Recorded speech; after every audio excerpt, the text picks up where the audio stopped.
Hi, everybody. On this episode of My Weight Live, we are talking about processed foods and what the latest science shows about the impact they can have on our weight and health. And fortunately, we have Melinda Marinook, dietitian and diabetes educator, here to answer our questions. So let's get started.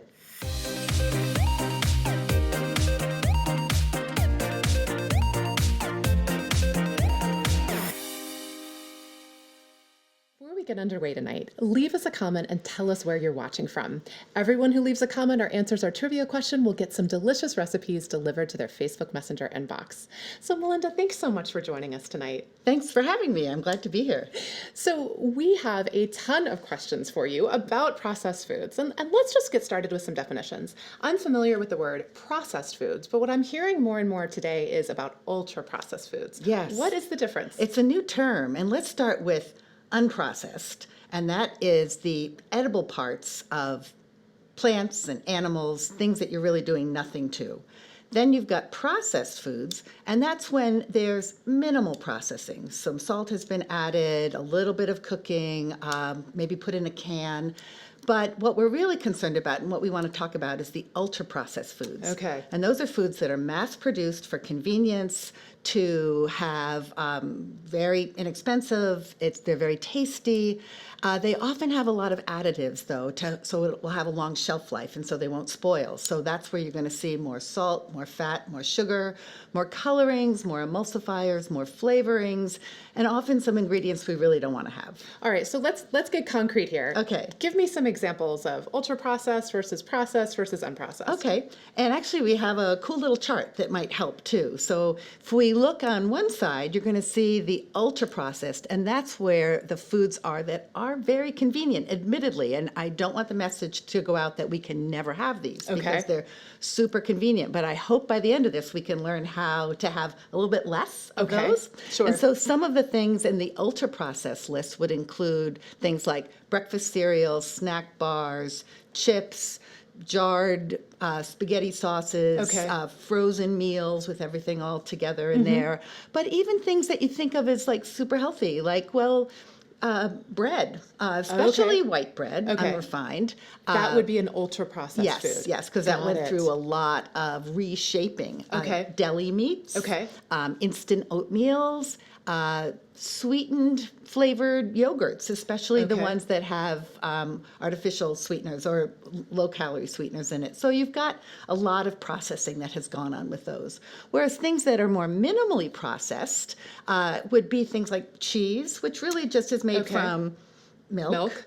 And how do we make cheese? What else is in there? Not much in the way of additives. And then it goes through, obviously, processing and molding and whatever to get to become cheese. Things like fruit that's in a can or frozen, or beans that are in a can or frozen. And so that is some minimal processing. In fact, throughout, I have a couple different examples of things. And I'll just show you. I just pulled out of your cupboard. One of my favorite things that I use all the time. So you might say, oh, is this processed? And technically, it is. It is in a can. Yeah. So I think a lot of people think, oh, it's in a can. Right. And they've actually been cooked. They're not, they're not raw beans. They're not raw beans. But when you look at the ingredient label, it's just chickpeas, water, and salt. Okay. So that's it. So yes, this is processed, but this is in that minimally processed. So it's a healthy processed food. Exactly. All right. So you mentioned bread earlier, and you said bread fell in like an ultra processed category. Yeah. And that would be bread I would buy at the grocery store, in a bag, for example. Right. But bread I make myself, is that processed or ultra processed? Yeah, so actually on the list, I think it has bread that is bakery bread, and I really want to encourage the whole grain breads with some seeds and whole wheat flour, or bread that you make yourself would be in that minimally processed category, or the processed category. Whereas the kind that would be ultra processed would be your just square, sliced, white, unrefined breads. So the Sara Lee or the Nature's Own bread that you buy in the bag at the grocery store that kind of lasts longer than you can get well at home. Time. Right. All right, so that's a really helpful grounding for us. Good. All right, so the next question is, why would we care? Why suddenly are we talking about ultra Right. Why are you processed taking foods? away my convenience Exactly. and my Yes. Yes. low-cost Yes. food items? What Right? impact does it have on our health? Right. Well, we've always been a little bit concerned, but now we're seeing more research that makes us more concerned. However, the things that it's been linked with is more processed foods in the diet is linked with some cancers, with weight gain, with heart disease, with getting type 2 diabetes, and with just an overall risk of increased diseases and mortality and morbidity. Wow. So this is a serious thing. this is a serious thing. Okay. Yeah. So we're recognizing it. It's not just about, calories or things like that. It has a significant impact on our It's health. linked with a number of different conditions. And why is that? Do we know why that is? Well, one of the things that we are recognizing is that, wow, why are we eating more processed foods? Yes. And why is our Yes. intake so Yes. great? Well, partly they taste really good. And I have to give credit to the producers. They know when you add more sugar, more salt, more fat, things taste really good. They also tend to be really low in fiber. Okay. And when things are low in fiber, they're easy to chew, they're faster to eat and swallow and digest. And so you tend to eat more of them. And we'll talk about that in a minute, a little bit later. Exactly. So you're getting more calories. Just the fact that they're so easy and convenient to eat and tasty. And so that's having this impact on our Right, health. right. All right. So we've talked about eating fewer processed foods. And one way to eat fewer processed foods is to cook a little bit more at home. And we're going to make that easier with tonight's giveaway. I know cooking can seem intimidating, but Melinda has put together some delicious, healthy recipes that you can make at home, like oven-baked potato chips and chicken nuggets. And they're healthy substitutes for popular ultra-processed foods. So you can get that giveaway by answering tonight's trivia question. And our question tonight is very timely. What percentage of the total diet for adults in the U.S. is ultra-processed foods? Is it A, 10%, B, 30%, or C, 60%? So that question again, what percentage of the total diet for adults in the U.S. is ultra-processed foods? A, 10%, B, 30%, or C, 60%. Leave your guess in the comments and you will get those recipes for free delivered to your Facebook Messenger inbox. So I think one of the reasons that we're talking a little bit more about ultra-processed foods is a study that was recently done by the National Institutes of Health that showed that eating a diet that's higher in ultra-processed foods led to the weight gain that you talked about, and people actually gained a pretty significant amount of weight versus eating whole foods. Yes. Talk a little bit about that study and what we learned from it. Yes, it was really interesting, and it gets a lot of credit because it was so well designed. And so Dr. Kevin Hall, who's a physician and a senior scientist at the NIH. Kind of a rock star. But he was able to design this study and put the subjects in an inpatient unit and control exactly what they eat. And food studies are really hard because you say you're going to do something, you go home and you're following this protocol and you end up eating what you want to. But when you are in an inpatient setting in a hospital and you're only given certain foods, that's all you can eat, it's much more what we say well controlled. Got it. So for 2 weeks or 14 days, the subjects either ate this minimally processed diet. So they would have things like oatmeal and fruit and stir-fried beef with whole grain rice and peaches and oranges and things like that. So things not with long ingredient lists, Right. basically. Short ingredient list. Okay, got it. And the folks on the processed, ultra-processed diet used more convenience foods. There was macaroni and cheese. There were frozen meals. There were things that are very common to you and I. There was jarred spaghetti sauce. There was white bread. There was chicken salad made out of a can with added pickle relish and mayonnaise and things like that. And interestingly, after 2 weeks, they noticed that the ultra-processed dieters ate 500 calories a day more. Wow. And over that 2-week period, gained an average of 2 pounds. In 2 weeks? Yes. Wow. And the other thing that was interesting about it, they matched the diet. So the foods that were offered were the same amount of calories in the unprocessed and the processed diets, same composition of carbohydrate, protein, and fat. So we can't say, well, it's because one diet was higher in carb carbs or lower in fat. But it was the same amount of calories, but they made more food available if they wanted it. The people on the unprocessed diet felt full and said, I don't need any more. I feel good. The processed, highly processed dieters ended up eating these 500 calories in addition to what was offered. Okay, so there's so much we can learn from this study. So let's start with the fact that in this study, people ate the same amount, well, basically the same, they got a plate with the same number of calories, Yes. carbs, and fat, Yep. and they could just eat whatever they wanted. Yes. So that kind of throws And they could ask for more if they felt like if they they weren't wanted satisfied. more. Yes. And so I think a lot of times where we get hung up with diets is, oh, is it low carb or is it low fat? But here we have this example where people ate basically the same thing. Yeah. But it was the quality of the food. It was the processed nature of the food that determined whether Yes. or not they gained weight. Yes. So that really, we talk a lot about, it really choose the diet that works for you. Right. And probably the caveat to that should be, as long as it's mostly, not a lot of ultra processed foods. Right. The second thing was, did the people on the ultra processed food diet say that they enjoyed the food more?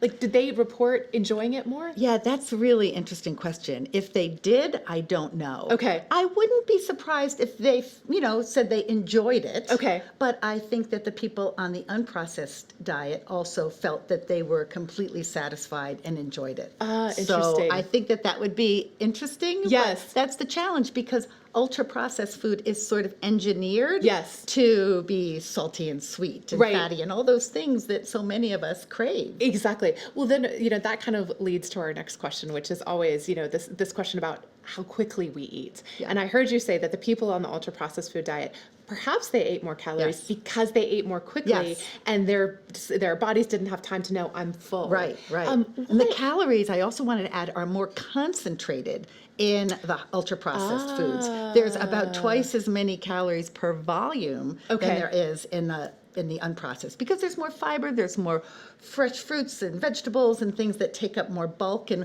we've learned from other researchers that diets referred to as the volumetrics diet that Yes. have a lot of bulk to them, you eat more slowly and you feel more full because of the fiber. And just for our folks at home, talk a little bit about the volumetric diet, because it is one of those Sure. diets that's proven to be very successful. But I think often people get more bulk. What does that mean?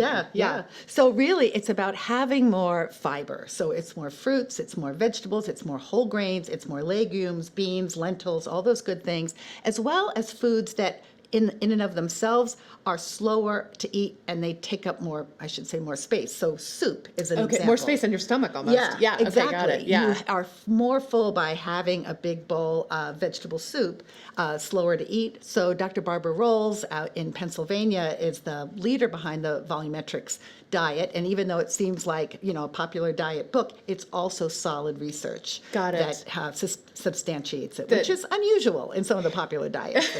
That's very, very true.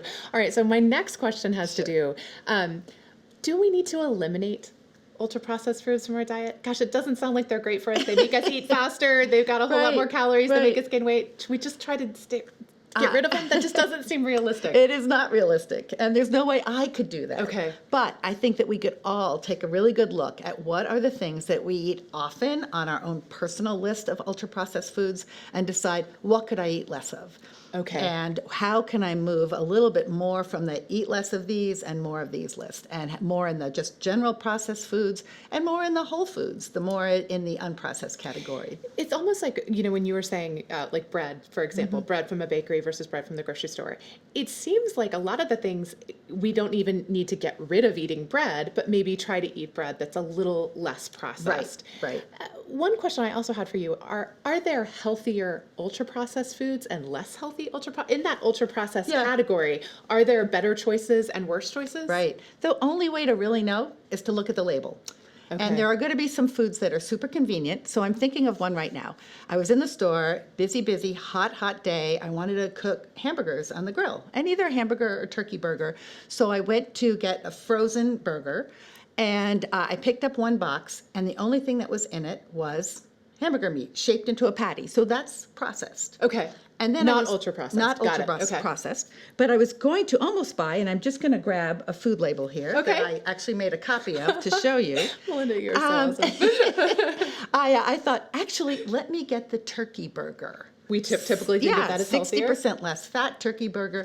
I looked at the ingredient list, and this is going to take a while for me to read it all, and I won't read it all. It does have turkey as the first ingredient, but the second ingredient is turkey fat, and then processed cheddar cheese. It doesn't even say that there's cheddar cheese in there, yeah. And then within the processed cheddar cheese, it has cultured milk, water, skim milk, sodium phosphate, whey, salt. I won't keep reading, but there's 3 more lines of things just in the processed cheese.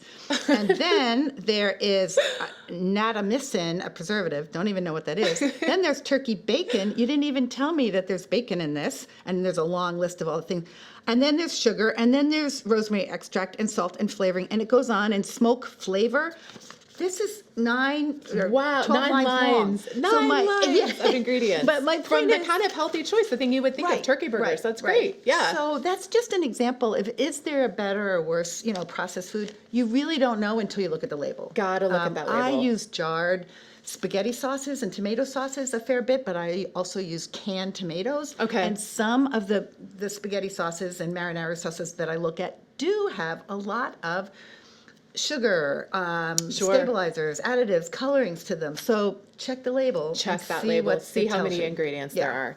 All right. So my next question for you about ultra-processed foods is, are they addictive? Elke asked in the comments, she says, is that true? And if so, do the companies make them that way on purpose? Are they addictive? Well, I mean, what's the company's job? To sell food, to make you buy it. Of course Yeah, they exactly. make it that way on purpose. Yes. They want to make it delicious. And most people think that having a little bit more fat, a little bit more salt, and a little bit more sugar makes it more delicious. Yes. So, yes. Is it addictive? No, scientifically not really, but we do often have a craving. I mean, I can think of a famous ad for a famous chip that was, bet you can't eat just one. And it's so true. They spent a lot of money to ensure that that was the case. Right. Yeah. Right, No, right. that's a great answer. Yeah. So Don't be fooled. Don't be fooled. And one thing we also talk a lot about is trying to manage your environment. One of my favorite suggestions you have is never eat chips out of the bag. Take the amount of chips you're going to eat, put them on a plate, and take them to the table or take them wherever you're going to eat. Because if you're sitting in the bag, that company has spent a lot of money ensuring that it will not just be. It's not about don't eat chips. Yes. It's recognizing, in fact, I have a couple chips here, and there's no one best chip. I'm not going to say eat this, not that. Right. But I will say, look at the labels, and one bag of chips contains. This is actually from my kitchen. This is some blue corn chips, and these are some Guinness chips that are my husband's favorite, and he really did not want to look at the label of these Guinness chips. We're bursting bubbles everywhere here, unfortunately. But one bag contains corn, okay, that's would be in a corn chip, and canola oil, and sea salt. Okay. Another contains a whole bunch of stuff. Potatoes, oil, yeast extract, buttermilk powder, sugar, natural flavors, fat-reduced cocoa powder, really? Rice flour, salt, barley, and there's more. Yeah. So the point is that have chips a chip. a chip is not a chip is not a chip. Right. Yeah. Right. So even though chips are on the ultra-processed list, there are some that are minimally processed, and you can also make your own. I love it. All right, so another popular product that is on both lists is yogurt. And you had it for processed and you had it for ultra processed. Yes. There are so many options at the grocery store. I honestly get overwhelmed when I'm standing in the yogurt section at the grocery store. How do we decide which is the better option, and how do we make it the healthiest we can? Yeah. And how do you balance between what you really like, taste, and what you can afford and what's on sale? Yes. And so there's not always an answer that works for everybody every time. Sure. So I'm going to tend to answer some of these things for what's best for health. Sure. But I also recognize that if there's a particular brand of yogurt that's really on sale or something, maybe your compromise is to have that yogurt, which is more highly processed, and be less processed in something else. But also I raided your refrigerator, and I picked I found a yogurt, the only one in there. And the ingredients are... And I just want to say really quickly, folks, none of the products that we're showing here are sponsors. We're not endorsing any of these products or recommending these products. They just happen to be the ones that were handy, either because they were in Melinda or my refrigerator. Very clear. Stonyfield has nothing to do with the show. It just happens to be the yogurt that we enjoy eating. And that's a personal preference. That's right.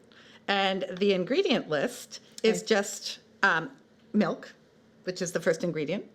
And then some active cultures. Yeah, pectin, which is just thickens it. Right. So that's it. All right. So that is, I'd almost call it unprocessed, but it's minimally processed. Obviously, something had to be done to it to turn it into yogurt. Yes. But then, and I just printed off a label again from a yogurt that contains water, milk, cream, sugar, cornstarch, tapioca starch, whey protein, kosher gelatin, malic acid, caramel color, and it goes on. We haven't even gotten to the fruit additives yet. Yes. So there is a wide difference in yogurts. I encourage people to go for plain and then add your own sweeteners. Fruit, by honey, mashed up bananas, mashed up Yes. blueberries, whatever fruit you like. The longer the fruit sits in there, the more flavor you will get from it. And yes, if you want to add a little honey, a little sugar, a little brown sugar, something like that for a little bit of sweetener, a little cinnamon for flavoring, you're going to save money as well as have a little bit less processed food in your diet. And too. I always feel like we should say here, when you first make that transition, you're like, oh, I like my regular yogurt better, but you do get used to it really quickly. So hang in there with a couple weeks when you're trying to make a change, because it does get easier. It also might mean for some of these things to get yourself some really nice, sturdy containers that hold the product. So if you are making overnight oats with real oats, for example, or getting a big container of yogurt that's plain and you're going to want to put it in smaller containers after you've added your fruit, have a good container to put it in, because it's you're just easy. Right, so you can travel with it or bring it to the office. So it does mean a little bit of investment up front. So you have some portion pack bags or carry-all containers or things to put your food in, so you're avoiding the less processed packaged snack size versions. I love that. It's a little bit better. That's a great suggestion. All right, so Diane wants to know, are deli meats as horrible for you as everyone says they are? Gosh, that's a good question, and one I think a lot of people wonder about. Yeah, deli meats are hard in that they are so popular, and understandably so, for people watching their weight. They're a good source of protein. They're convenient. They're easy. However, it's interesting. We've known that processed meats, and we'll talk about that a little bit more in a second, are generally not healthy because there's a lot of salt, there's a lot of added fat, and there's a whole wide gamut of kinds of processed meats. So on the worst end, I would say, are things like bologna, sausages, bacon, hot dogs, that you're never exactly quite sure what's in there. What's in there? Could be nitrates in there, which we know are linked with cancer. And pregnant women are not supposed to eat them, correct? Right. Yeah. And then on the other end of the scale are things like what we call whole meat deli meats, where you have like a whole turkey breast that has been roasted there in the store and then sliced. It is admittedly a fair bit more expensive. Sure. And technically that still is a processed deli meat, but on the scale of things, that would be a healthier choice. Got it. So again, our spectrum. Yeah. Yes. The other thing I tell folks to do is, if you are going to be having deli meats, and if you have them every day, maybe on other days, try to have it a little bit less, and on those other days, try to either have, a hummus spread or a nut butter or a tuna or something like that. So it's not a deli meat every day. All right, so that leads us to another question that Deborah has, which is about meat substitute products. She wanted to know, would those qualify as ultra-processed foods? And as a vegetarian, I'm happy that kind of meat substitute products are becoming mainstream, but are they a good choice? Yeah, well, they are also ultra-processed because they had to be created and shaped, whether it was from soybeans and other flavorings to make it taste like meat or something that you would find acceptable and in a form that's easy to put on a sandwich. So, whether it's better or worse, it's sort of like you make that judgment looking at the label. I've looked at the range of sodium that's in deli meats and vegetarian meats is huge. I've seen some varieties, like Applegate Farms has a pretty healthy deli meat that's only about 200 milligrams of sodium for a 2-ounce portion, and then I've seen others that are over 500 milligrams of sodium for the same size. So it really depends. Yeah, check the sodium, check the nitrates, check the fat, and then see what you can afford and what you like. I love it. All right, so this is kind of near and dear to my heart. Another kind of ultra-processed category is bars, protein bars, granola bars. And when we were talking about the show, I looked at the label for a protein bar I used to eat, and I was honestly horrified by the ingredients. I mean, it was so many things. I felt like I was reading my shampoo bottle. So many things I could barely pronounce. And I feel like we're sold those granola bars or those protein bars as like the healthy option. Right. Do we just steer clear? Yeah, and I would say, like, why? You know? And yes, for some people it's convenient. I'm going to be away. Why not have a piece of cheese? Or some nuts for the protein. Or, take at the grocery store we go to, they have just pre-made chicken breasts that are cut in slices. That, I can take that. So I would say go with real food first instead of something that was created. But I will give credit, there are more bars that are coming out that have minimal ingredients. So they have fewer. So some are just a combination of dried fruit and nuts. And I think, like, wow, they promote it as just 2 or 3 or 5 ingredients in it. And so I would defer to those. Now, there's always a place for some of these products that are meal replacements, literally, and part of the reason why so many ingredients are in there because they're adding back all of the vitamins and nutrients and fiber, and it does feel a little bit fake. But there are going to be situations where you're either intentionally controlling and having a meal replacement bar or shake for a meal when you're working hard on weight loss. And that's okay, you know, but that's not for the rest of your life. That's for this period where you are really controlling that intake. I love it. All right, Melinda, any final tips for us as we're shopping the grocery store, things we should be aware of in terms of making the right choice? Yeah, I think don't forget the best choices are around the perimeter of the store. So avoiding the aisles as much as possible. But when you are in the aisles, you know, you're just going to, you know, do some comparison shopping and take a look at the length of the number of ingredients in there. If you have a choice between one with fewer versus more, I would go for fewer. And pay particular attention to the amount of saturated fat and the amount of salt in there. So one last question for you about saturated fat. True that we want to just try to keep that to a minimum, to a reasonable amount. How should we be thinking about saturated fat as it relates to these products? Yeah, at a minimum. Okay. You know, I think at a minimum. The exceptions would be our dairy products. I think that the research is leaning towards there may be something a little bit healthier about the saturated fat in dairy. So if you are, for example, having whole milk yogurt as part of your breakfast or lunch, and you find that also that has a satiety value in there, you stay full longer with that. That doesn't seem to be as big of a problem as the saturated fat that you're getting in some of the processed foods is one of the biggest culprits. Well, that was actually one of the reasons I was asking. You know, I wonder. A lot of the diet studies that we have talking about these nutrients like saturated fat or carbs as being bad, we almost need to like unpack that a little bit more because of what we're learning about ultra processed foods. You know, that could be complicating the story a little bit. Right. Awesome. Good. Well, Melinda, thank you so much. This has been such a pleasure, such an informative, inspiring conversation. We so appreciate you sharing your wisdom and bringing all your products and labels. It's been wonderful. Good. I hope you've enjoyed it at home, folks. And this is such an important conversation to be having because the answer to our trivia question, what percentage do ultra-processed foods make of the total diet in the U.S.? The answer is 60%. So ultra-processed foods make up more than half of the average American's diets. So be sure to check those labels, folks. Thanks again for joining us tonight, and we will look forward to seeing you again soon. Good night.